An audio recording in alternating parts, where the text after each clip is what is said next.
salah satu hal yang biasa dilalaikan oleh orang yang sholat, salah satu hal yang dilalaikan oleh orang yang sholat, walaupun ini hukumnya sunnah, adalah membaca ayat kursi setelah selesai sholat. Membaca ayat kursi setelah selesai sholat. Terkadang kita lihat ada orang yang baru salam langsung berdiri, belum berdoa langsung berdiri, pergi, kemudian tidak membaca ayat kursi. Padahal Rasulullah SAW mengatakan, "Man qara'a ayatal kursi fi kulli salatin maktubah lam yamna'hu dukhulal jannah illa al-yamut."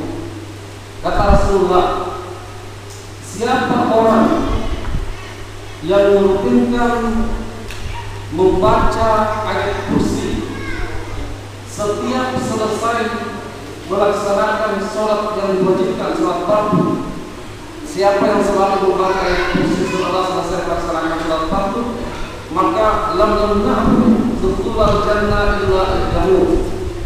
Tidak ada yang menghalangi orang ini untuk masuk ke dalam surga Allah Ta'ala kecuali satu, kecuali kematian. Jadi orang yang terbiasa membaca ayat kursi seusai melaksanakan sholat fardu, maka tidak ada yang menghalangi dia masuk surga kecuali satu. Apa itu? Kematian. Karena nanti kita masuk surga kalau mati, dan syarat pertama untuk masuk surga adalah mati dulu, karena belum bisa orang masuk surga kalau belum mati.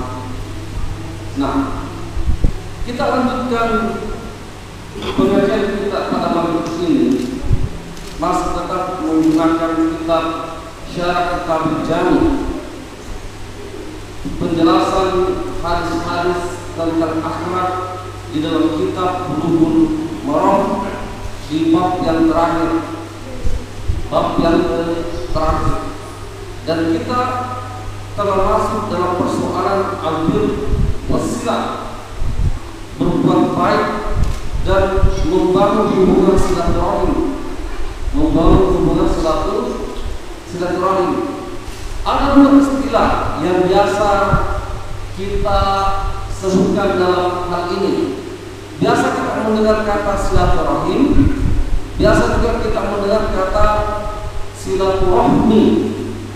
Silaturahmi, mana yang benar? Nah, yang benar adalah dua-duanya benar. Dua-duanya benar, namun penempatannya yang berbeda. Kalau silaturahmi itu membangun hubungan kasih sayang, sesama makhluk hidup, sesama manusia secara umum, itu namanya silaturahmi. Sedangkan silaturahim itu khusus yang memiliki hubungan nasab, Kalau misalkan saya mengunjungi kakak kandung saya, adik kandung saya, orang tua saya berziarah kepada mereka, itu dimaksud dengan silaturahim. Mengunjungi kerabat, maka itu silaturahim. Tetapi kalau hanya teman sejawat, tetangga, teman, bukan hubungan nasab, bukan hubungan keturunan, maka itu silaturahmi. Jadi jangan sampai kita salah penggunaan, karena terkadang kita menyebutkan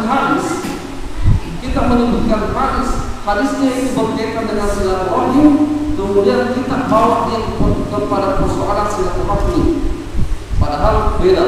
Kalau silaturahim itu adalah hubungan nasab. Di antara hadis yang dinukilkan oleh mu'allif tentang persoalan silaturahim, Rasulullah SAW mengatakan, man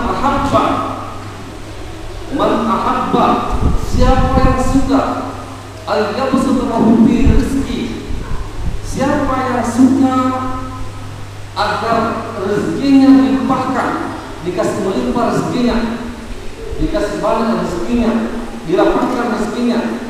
Bahasa yabsut itu kalau tangan dikasih yabsut, dikasih meluas seperti ini. Kalau misalnya dalam Al-Quran, anjingnya Ashabul Kahfi itu membentangkan tangannya, sama dalam rezeki dibentangkan, dikasih oleh Allah Subhanahu Wa Taala, dikasih luas oleh Allah Taala. Kata Rasulullah, siapa man ahabba an yabsutallahu fi rizqi, siapa yang ingin dilapangkan rezekinya, kemudian wa insa'ubi akhlabi, dan dipanjangkan umurnya, fal yasil rahimahu akhrajahu Bukhari, maka hendaknya dia senantiasa menyambung tali silaturahimnya.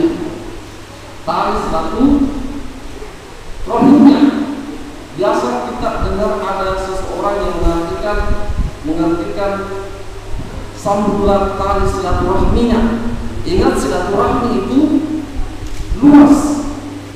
Silaturahmi itu luas. Sedangkan hadis-hadis seperti ini yang dimaksud oleh mu'allif pengarang itu mengatakan yang dimaksud dalam hadis itu adalah silaturahmi, menyambung. Jangan sampai putus tali nasabnya, jangan sampai tali terputus silaturahimnya terhadap saudaranya, terhadap ibunya, terhadap bapaknya, terhadap adiknya. Apa yang bisa diambil dari hadis ini? Hadirin rahimakumullah. Pertama, kalau mau bagus rezekinya, jangan pernah putus tali silaturahimnya. Kalau mau dipanjangkan umurnya, maka jangan putus tali silaturahimnya. Apa maksud panjang? Apakah panjang itu dari 40 tahun menjadi 50 tahun? Tidak seperti itu. Kebanyakan ulama memaknai dipanjangkan umurnya di sini adalah diberikan keberkahan di dalam umurnya, diberikan keberkahan pada umurnya. Setiap apa yang dilakukannya itu akan diberkahi oleh Allah Subhanahu wa Ta'ala.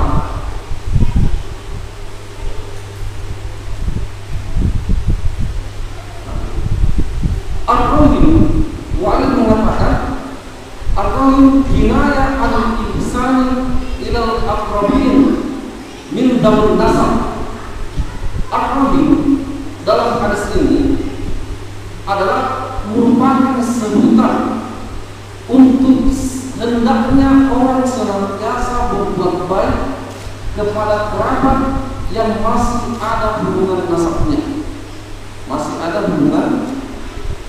nasabnya, baik itu sepersusuan. Kalau sepersusuan itu masih ada hubungan nasab. Kalau kita misalkan memiliki saudara sepersusuan, maka kita memiliki nasab dengan dia, kita menjadi kerabatnya. Mana yang dimaksud dengan nasab? Saya saudara sepersusuan, saudara sepersusuan. Kalau ada anak bayi, kemudian dia disusui oleh orang lain, bukan kandungnya, orang lain, maka orang yang lain yang menyusuinya ini, kalau dia punya anak, maka bayi ini menjadi saudara sepersusuan dari orang yang menyusuinya. Berapa syaratnya? 5 kali disusui. Dalam hadis riwayat Bukhari itu 5 kali disusui sampai kenyang. Kalau misalkan disusui 5 kali kenyang, kemudian berikutnya disusui lagi kenyang sampai 5 kali, maka kalau dia ini perempuan yang menyusui memiliki anak, maka dia menjadi saudara sepersusuannya. Ada Bagaimana kalau misalkan anak yang disusui ini, misalkan anaknya Ustaz Anca disusui dulu, ada yang susui, kemudian setelah otomatis yang susui itu adalah saudara sepusuan dari yang menyusuinya, anak-anaknya. Tetapi adanya ini dia punya adik, dia punya adik, dia punya kakak. Apakah juga ini menjadi satu saudara sepusuannya? Anaknya berubah lagi, kakaknya ini? Itu tidak. Yang menjadi saudara sepusuan cuma yang disusuinya. Kakaknya tidak menjadi saudara sepusuan. Dan itu memiliki hubungan salah satu hal yang menjadikan dia kalau sudah menjadi saudara sepusuannya, maka dia haram untuk menikahinya.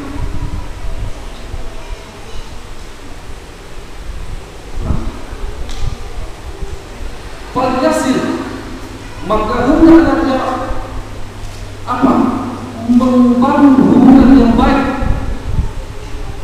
Ar-rahim, wasilaturrahim, dan hubungan membangun silaturahim itu tak perlu disilat dari kurban. Kemudian waqad yakunu bil mal, waqad yakunu bil khidmah, biziarah wa la. Ketika kita mau membangun hubungan silaturahim kepada kerabat, maka itu bisa dengan uang. Apakah kalau misalkan ada saudara kita yang membutuhkan, maka kita kasihkan uang kepadanya. Atau misalkan bil khidmah, membantu apa yang bisa kita lakukan kepada saudara kita. Wal ziarah, ataukah paling tidak mengunjunginya. Kalau kita biasanya sibuk-sibuk, biasanya cuma satu tahun kalau jauh-jauh. Nah, minimal itu 1 tahun. Kalau misalkan kita memiliki saudara yang sangat jauh, kan kalau misalkan dekat, usahakan kita melakukan satu. Dan ada jaminan dari Rasulullah. Jaminannya apa tadi? Kalau mau diberikan rezekinya, dijadikan umurnya panjang, artinya berkah umurnya, maka hendaknya dia bersilaturahim.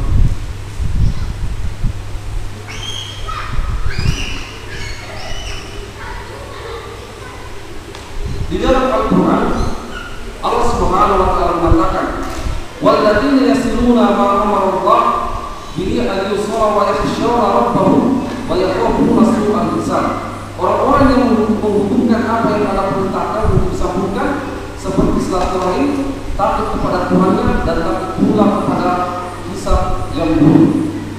Di dalam ayat ini Allah Subhanahu wa Ta'ala itu menyebutkan tentang masalah silaturahim, menunjukkan bahwa hal itu sangat penting untuk kita jaga, sangat penting kita untuk senantiasa peduli terhadap orang-orang yang masih ada ikatan nasab yang terdapat di dalam kehidupan kita.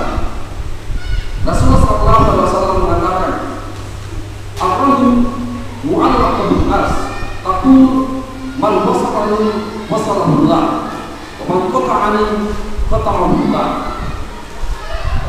Kata Rasulullah SAW dalam hadis yang diriwayatkan oleh Imam Muslim dari Aisyah, mengatakan bahwa ar-rajul, hubungan silaturahim itu berada digantung di atas arsy-Nya Allah Subhanahu wa Ta'ala. Dia mengatakan, "Man wasalani wasalahullah, wa man qata'ani qata'ahullah." Siapa yang selalu menyambung tali silaturahim, maka Allah akan menyambungnya.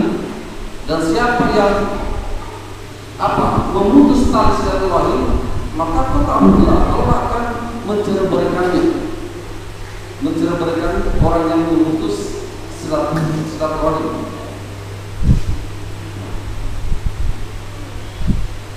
Kenapa? Kenapa ini sangat penting hadirin rahimahullah? Karena Rasulullah SAW itu senantiasa mengecam mengecam orang yang memutuskan tali silaturahim. Bahkan Rasul Allah Subhanahu wa taala mengatakan kepada orang yang senantiasa memutus tali silaturahim, "Fahal asaitum an tawallaitum an tusilu bil ard wa tuqti'una arhamakum ulaika alladziina la'anahumullah fa asammahum wa a'ma absarahum." Kata Allah Subhanahu wa taala, bagi orang-orang yang senantiasa memutus tali silaturahim mereka, sedikit-sedikit ada masalahnya, sedikit-sedikit ada perkaranya yang membuat hubungan tali silaturahim itu terputus. Allah mengatakan, "Ulaika alladziina la'anahumullah." Mereka itulah orang-orang yang dilaknat oleh Allah Subhanahu wa taala. Fa'asammahum, maka mereka dibuat tuli, dibuat bisu, dan dibuat buta oleh Allah Subhanahu wa taala.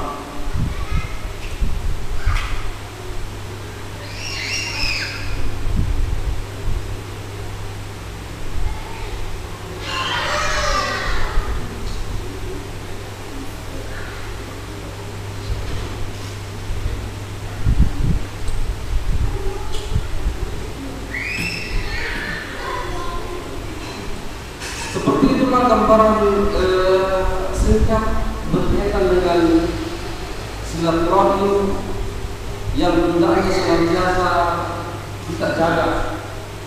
Bahkan kita sering mendengar sebuah hadis dari Rasulullah SAW bahwa orang yang memutuskan tali silaturahim itu tidak akan masuk surga. Kata Rasulullah SAW, La yadkhulul jannah qat'ul rahim. Tidak akan masuk surga orang yang memutuskan tali silaturahim. Apa maksudnya tali silaturahim di sini?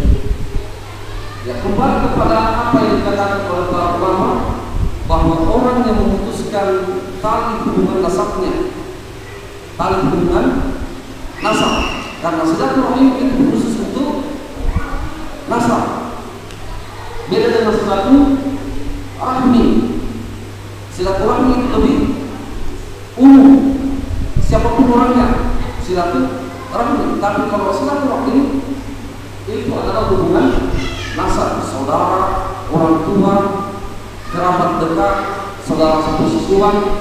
Rasulullah SAW mengatakan, La yadkhulul jannah qat'ul rahim. Tidak akan masuk surga orang yang memutus tali silaturahim. Ini ancaman dari Rasulullah SAW, ancaman yang sangat keras agar kita senantiasa peduli terhadap saudara-saudara kita, walaupun secara umum kalau hubungan sesama manusia itu kita harus senantiasa menjaganya. Artinya apa? Perhatian terhadap saudara kandung, saudara senasab, saudara sesusuan itu lebih tinggi daripada perhatian kepada semua manusia. Terkadang kita melihat ada orang peduli sekali dengan orang lain, tetapi terhadap keluarganya, terhadap orang tuanya, terhadap hubungan nasabnya, dia tidak terlalu peduli. Memang kita diperintahkan untuk berkasih sayang kepada semua manusia. Kata Rasulullah SAW, "Man yarhamul nas la yarhamullah." Siapa yang tidak menyayangi manusia secara umum, maka Allah tidak akan menyayanginya. Tetapi ingat hadirin rahimakumullah, ingat hubungan terhadap sesama manusia itu dijamin oleh Allah Subhanahu wa taala.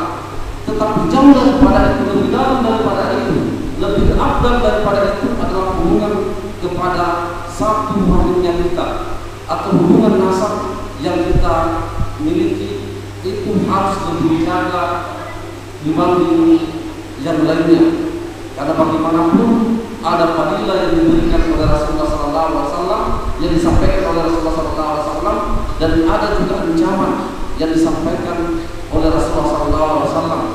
Bahkan ancamannya itu sangat keras, sehingga hendaknya kita senantiasa menjaga hal ini. Ada yang pernah bertanya kepada kami, bagaimana ini Ustaz? Saya punya saudara, dan saudara sekali tidak pernah bicara, sudah lama sekali kita tidak pernah bicara. Ya kenapa memangnya tidak bersyukur di kelakuannya? Apa kelakuannya?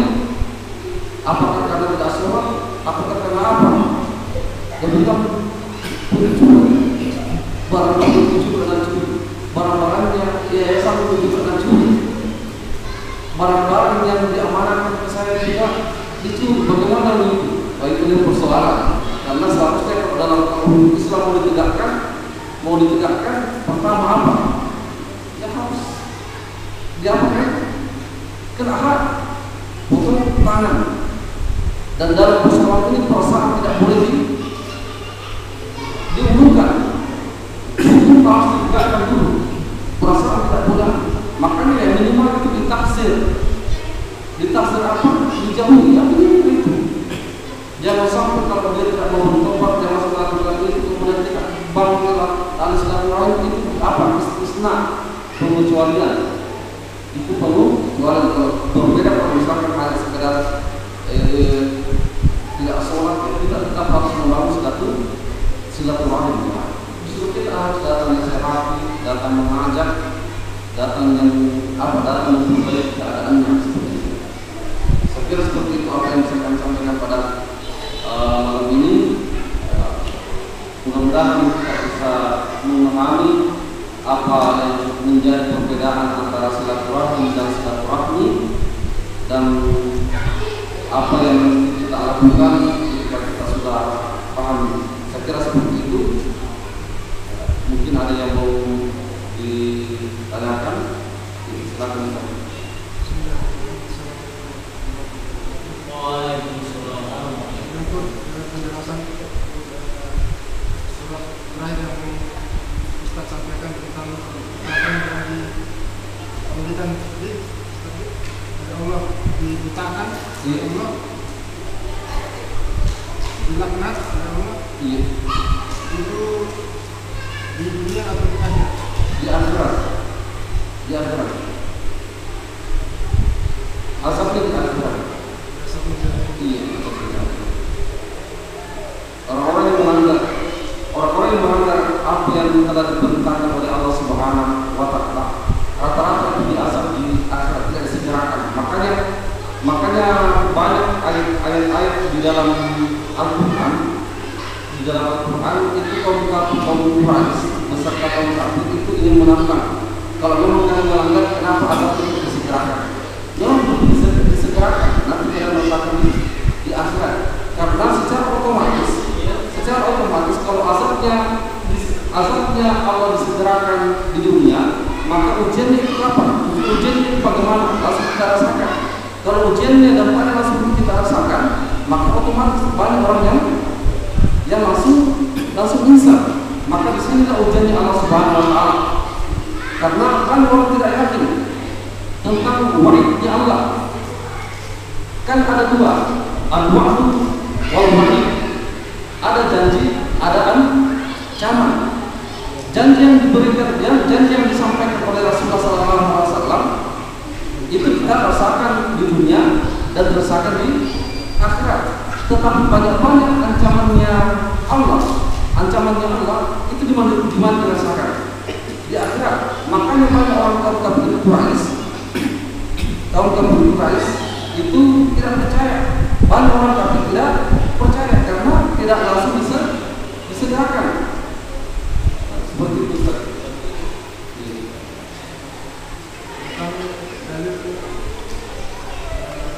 Ada dalil tentang tetangga adalah saudara terdekat.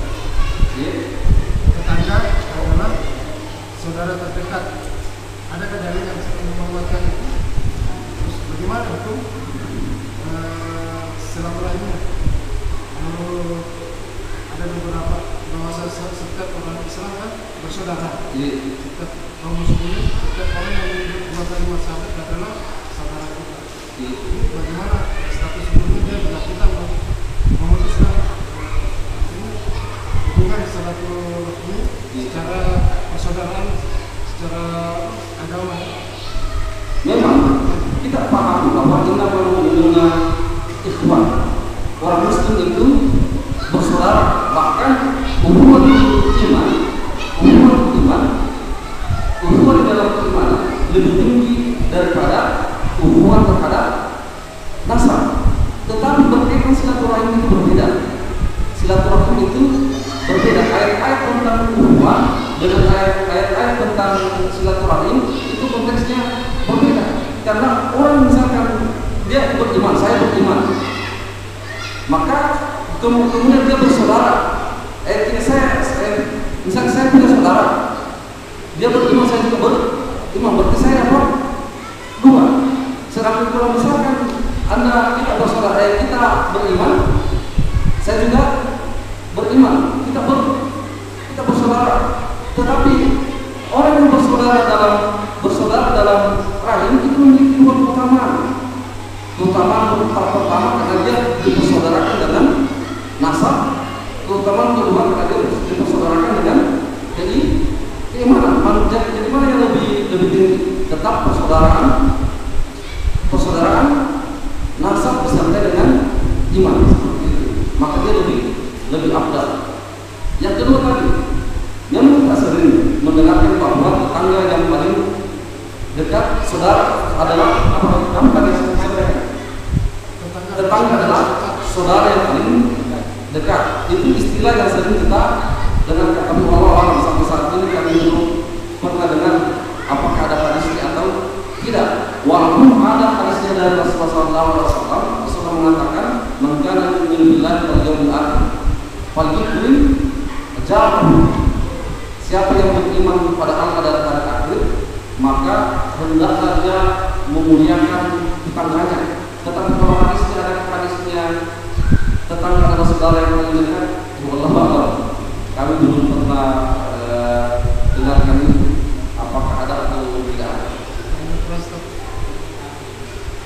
Bagaimana saudara kandung kita, saudara kita yang keluar dari Islam? Ya betul. Salah satu hal yang memutuskan tali persaudaraan, tali nasab adalah murtad. Makanya orang yang murtad itu tidak berhak memiliki waris dari orang tuanya. Dia tidak memiliki hak waris dari orang tuanya karena dia hubungan persaudaraan sudah terputus. Hubungan persaudaraan sudah terputus. Makanya hukum yang dibangun di dalam Islam itu tidak berdasarkan perasaan. Walaupun dia saudara saya, kalau dia murtad maka terputus hubungannya. Dia tidak boleh mewarisi apa yang ada pada orang tuanya, seperti itu. Makanya lebih tinggi itu di sini ditempatkan persaudaraan iman lebih tinggi daripada persaudaraan nasab. Kecuali kalau misalkan dia beriman, maka dia dapat domba, dia dapat persaudaraan seiman, dia mendapat juga dia juga dapat persaudaraan senasab. Tapi kalau murtad dia terputus. Karena persaudaraan keimanan lebih tinggi daripada persaudaraan nasab. Seperti itu. Sederhana sekali dalam Al-Quran. Wa man yartadid minkum an dinihi fayamut faulaika ashabun nar hum fiha khalidun. Allah Subhanahu wa taala mengatakan, siapa yang murtad daripada agamanya, maka dia menjadi kafir. Kemudian dia menjadi ashabun nar, penghuni neraka. Hum fiha khalidun. Mereka kekal di dalam neraka seperti itu.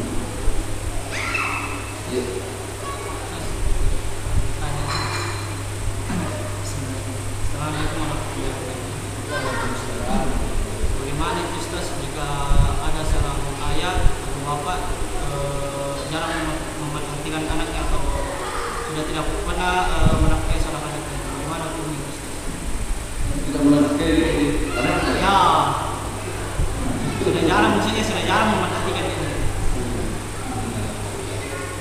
dalam Al-Quran itu ada dalam surah Luqman. Surah Luqman, seburuk apapun orang tua kita tetap harus berbuat baik padanya. Bahkan seandainya dia memerintahkan kita melakukan kesyirikan, maka kita tidak laksanakan kesyirikan itu, tetapi kita tetap wajib berlaku baik terhadapnya. Karena dia punya kewajiban kepada kita, kita juga punya kewajiban kepadanya. Kalau dia tidak melaksanakan kewajibannya kepada kita, maka dia berdosa. Tetapi kalau kita yang tidak melaksanakan kewajiban kita kepadanya, maka kita itu berdosa. Seperti itu. Antara hak dan kewajiban itu tetap ada. Kalau dia tidak melaksanakan kewajibannya, dia berdosa. Tetapi dia juga punya hak dari kita. Dia punya hak kepada kita, dan haknya kepada kita itu adalah kewajiban kita. Dan sehingga ketika kita tidak melaksanakan kewajiban kita kepadanya, maka kita juga ikut berdosa. Orang tua kita yang berdosa. Misalkan Nabi Ibrahim, kita tahu orang tuanya apa, membuat patung. Tapi apa yang dilakukan Nabi Ibrahim? Apakah dia tidak menyayanginya? Apakah dia membencinya?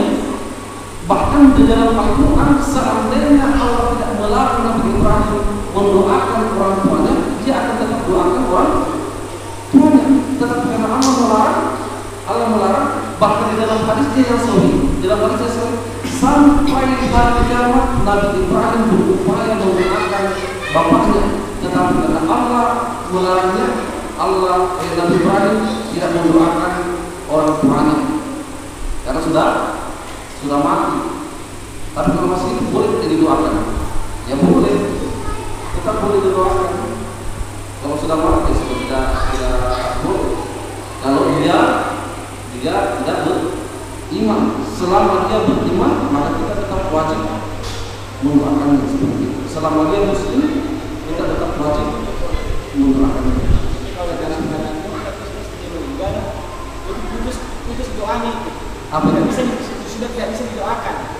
Kalau dalam keadaan umpama mudah dia sudah meninggal, sudah tidak bisa didoakan. Sudah tidak bisa didoakan. Karena hanya hidayah di doanya itu untuk mendapat hidayah ya. Iya.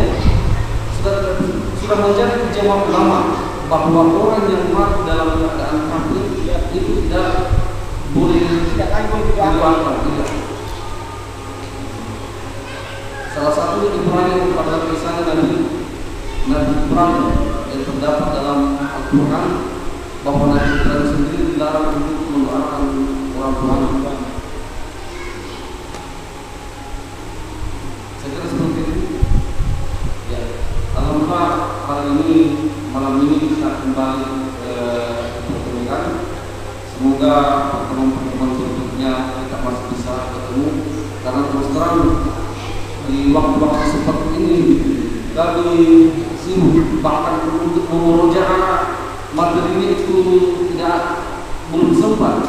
Ada buka tadi langsung sampaikan materi terkadang lompat-lompat, harusnya dimurojaah dulu, karena walaupun kita sudah pernah belajar, kalau tidak dimurojaah itu hilang biasanya.